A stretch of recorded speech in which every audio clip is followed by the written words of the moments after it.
monstrous fly ball into the Yankee bullpen. Well, one more closer to 500 at 462. Another in a long line of milestones for my guest this evening, who, of course, has announced his retirement after a career in which he was the 1986 American League Rookie of the Year, the first man in baseball history to go 40-40, the AL MVP in 1988, and a six-time All-Star. That, of course, would be Jose Canseco. Oh, Jose, always good to see you. How you feeling? Great. It's great to be here. Having a great time in L.A. so far. I've been here one night, so I saw my daughter last night, actually, for the first time in about 3.5 months, which was great for me. All right, so talk about the retirement. How much of it was about that, and how much of it was it about just not being able to do the things that you used to be able to do? Well, it was a combination of two things. Really acknowledging that I was not going to get the chance to go back up to the major league level, number one. Being told by other athletes, not just in the sport of baseball, but in other sports, football, basketball, golf, who I have a lot of friends in that industry. I have friends in the acting industry also. Being told that I was being blackballed and exiled from baseball, I just sat down one day and told myself, you know, my daughter needs a father more than I need a situation right now. So I decided to retire. Blackballed. Why do you suppose you were blackballed? There's a definite answer for that, and I am writing a book, and you would have to read the book to find out the true story and the true life of Jose Canseco. You mean to tell me there are guys in other walks of life, golf, basketball, football, that knew about you were being blackballed? Yes. How could they possibly know something like that? They have been telling me this for the past 1.5 to 2 years, and I did not want to believe it. I did not want to accept it, but it is a fact. Is it possible that it's not a blackball, but rather you just were not doing the things you used to be able to do? Last year I played for the Chicago White Sox. I had 250 scattered at-bats, had 16 home runs, drove in 49, had 50 runs scored. That's better than the things I used to do. And then the next year I don't have a job. I would be the last one to admit that there was a conspiracy against me, being blackballed, exiled, but at this point in my career, I have to accept that theory. And there is a big reason why.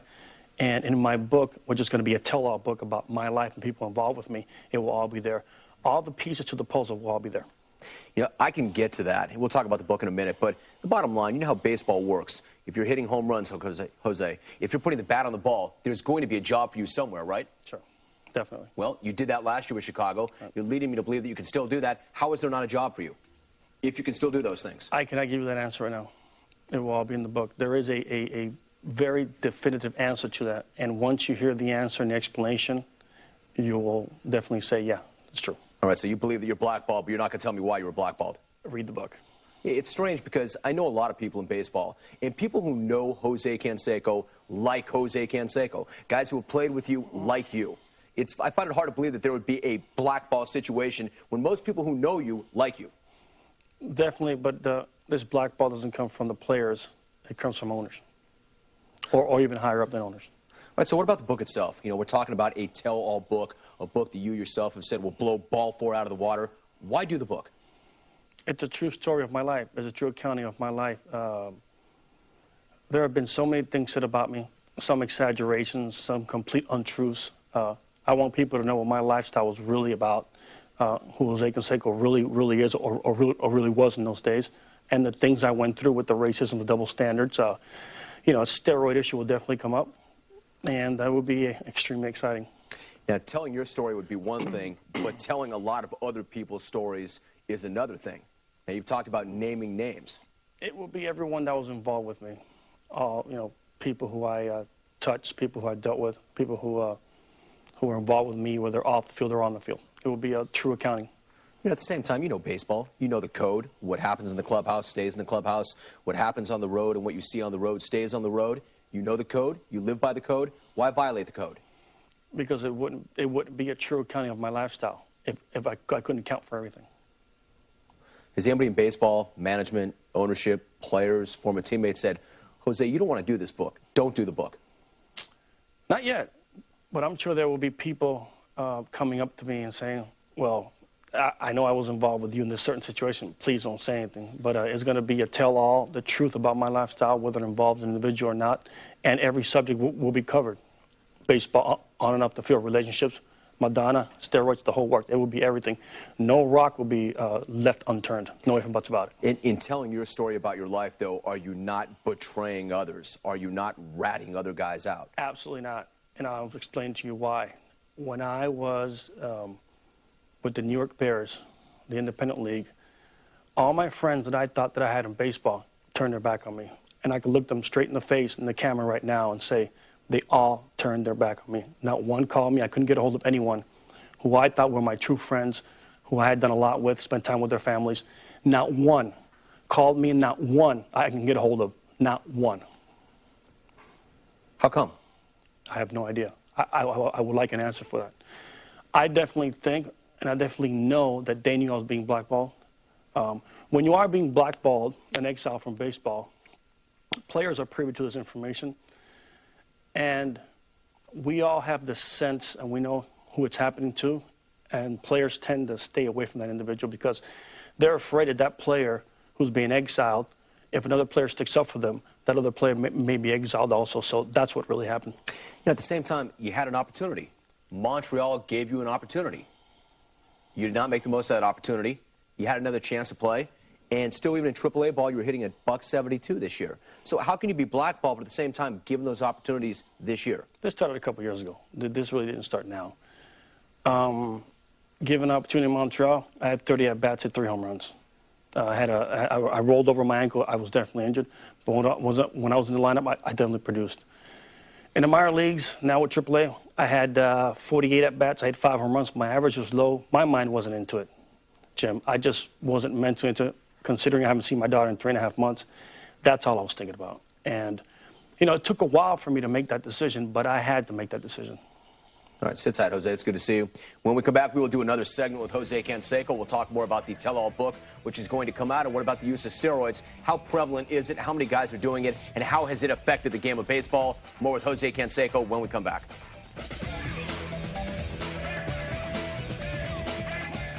Welcome back. I'm joined once again by 1988 American League MVP and 6-time All-Star Jose Canseco. And he talked about the book, a tell-all book, a book that's going to be shocking. It's going to blow ball 4 right out of the water. You also mentioned steroids. How prevalent is steroid use in Major League Baseball right now?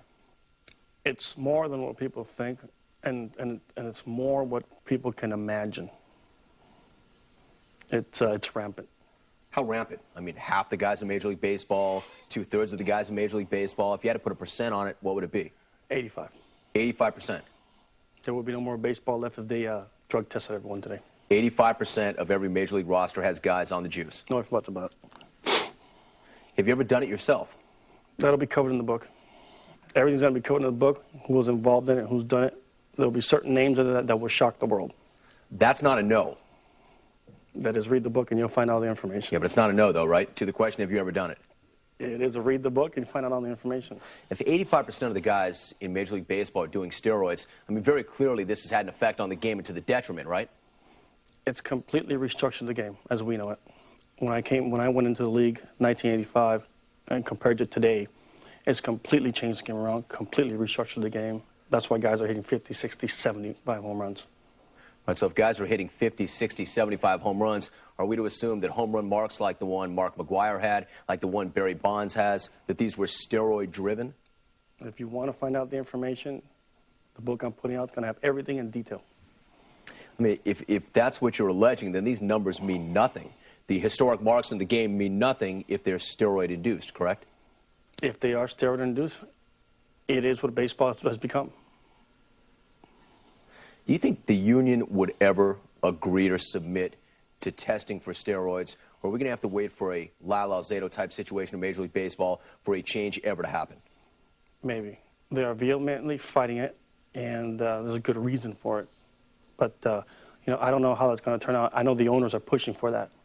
And I believe, and I know that the owners know that the use of steroids in Major League Baseball has completely restructured the game to where the owners are paying players $15, $20, $25 million a year. And they're very pissed off because of it. It sounds like when you talk about your blackball, Jose, you feel it's the owners.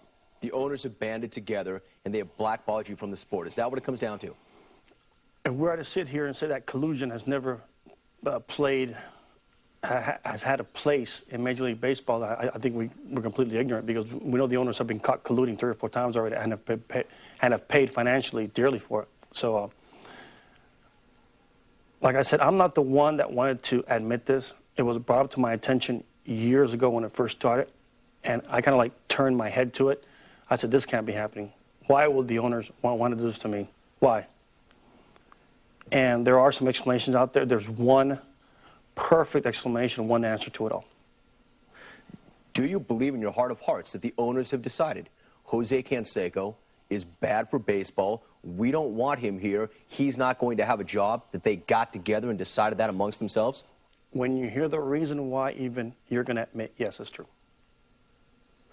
Everyone will admit it's true. Well, I've tried a number of times, so I know you're not going to tell me what the reason is. What is your message then for the owners? If in your heart of hearts you believe they ran you off and they blackballed you, what then today is your message to them? There is no message. They're in control. They're in full power. They can do whatever they want. Jose, could this possibly be about a great athlete who had a very good career, who's had his time, and now it's just over, period? No conspiracy, nothing else. He had his great time, and he just can no longer do the things he used to be able to do. I think all the answers to this puzzle, and it is puzzling to most people. I've spoken to 2 people who I confide in greatly, and I gave them the explanation and the answers. And they knew the answer before. And when I told them this answer, they said, yes, now I understand. Now I believe you. Yeah, you and I have spoken quite a few times over the years. You never really had this opinion or this attitude. To me, frankly, you sound hurt, you sound angry, maybe even a little bit bitter, but you always loved the game, you always loved what the game did for you, and you always had that number, 500. And I met your daughter today, you wanted to get to that number for her, but you're coming from a very different place right now. Have you felt this way for quite some time? No, I love the game in a simple form. I've always loved the game in a simple form. I wanted to play this year for no salary, just to play the game. They said no. Organizations didn't want a guy who can hit 40 and drive 100. They didn't want me to show the world that I could do that when I knew I could do it. No ifs, buts, about it. My physical ability alone will let me do that. Even though my average was low in the last, 100, 200 at-bats, I still averaged 1 home run every 11 at-bats. It's deeper and greater when people understand, and once they read the book in detail, they will know what happened in my career. Are you going to be able to deliver everything you've talked about? We've talked now about the book for about 20 minutes. For several weeks now, you've been talking about it's a book that's going to blow every other sports book out of the water. When the time comes to sit down and write this book, are you going to deliver all this? And then some. And then some.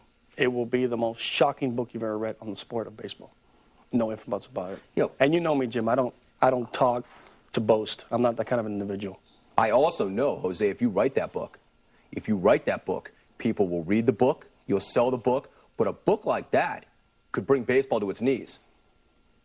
I don't know what the book's going to do. I don't know what kind of potential the book has. All I know is it is a true accounting of my life.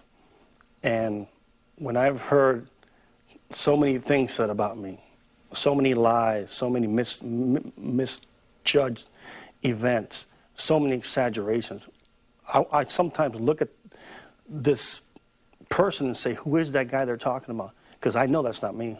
And it'll all be accounted for from my first day in the big leagues till now. So, for instance, what's a misperception, or even worse, a lie that you've heard about you that really troubles you? That I'm very aggressive, I'm very arrogant, and I'm very hard to deal with. Which people who know me, who have dealt with me, know I'm completely the opposite individual. And that was done, that image of myself was created for a reason. It was created in 85, 86, 87 for a reason. It will all be in the book. And once you read this book, you're going to understand everything crystal clear. What if this book, what if you're on the bubble right now for the Hall of Fame, and this book keeps you out of the Hall of Fame? Well, that is yet to be judged. I have no idea what impact this book's going to have on the Hall of Fame. It can't help.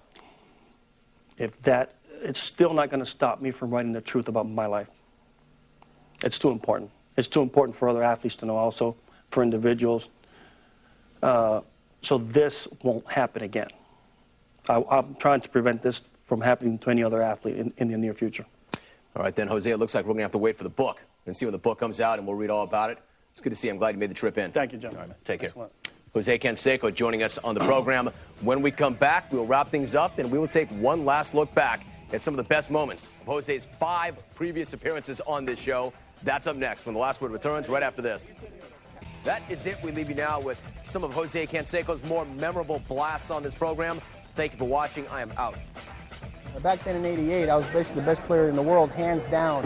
You figure out the 3.5 years that I've missed in baseball, it's probably well over 600 home runs. I mean, people couldn't figure out how Jose was 6'4", 245 pounds and running 4.240s. I can still probably run 4.5 40s. I'm going to get back to that kind of condition where I consistently run a 4.4, 4.5 40, 4.39 40. And yesterday I was timed at a 4.5. Jose, 4.39 is not the 4.2 that you told me you once ran. No, I said it was a 4.3. You said 4.2. No, 4.3. 4.2. I know you told me 4.2. Jim, impossible. They made it to turn out that I was Madonna's bat boy and we were dating and we're doing this and that. I pulled out one of my gloves from, I think, 1988, and it's still brand new. If something would have happened now that I would not be allowed to play baseball and I would be forced to retire, which I would never retire, I would fight consistently to get back to the major league level.